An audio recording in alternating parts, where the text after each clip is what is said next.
Masquera say imure Zimbabwe, welcome to our channel Zim Confessions and Deep Secrets. Kana karike kuchanga kako kuya paneno channel, please don't forget to subscribe. Kana chungwa gara subscriber, don't forget to comment and share this video. Nasi mure Zimbabwe takuigirai nyaya ya Tinashe Chitsunge, uyo CCC activist akatemwa nematombo nemobile zano PF.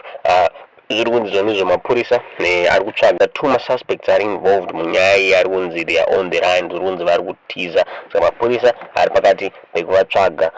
Mapurisa so far Mapurisa so far varunzi vakasunga 12 suspects and pari zvino varunzi vari kuenda kumacourts and police yataura kuti ichiri kuita investigations pamusoro penyaya iyi. Saka nhasi ndipo vazotaura vachiti pane 2 suspects ari kutiza avari kutsvaga ari on the run panyaya iyi. Mazita avo anonge vabuditsa asi polisi yataura ichiti ichaita basa ravo.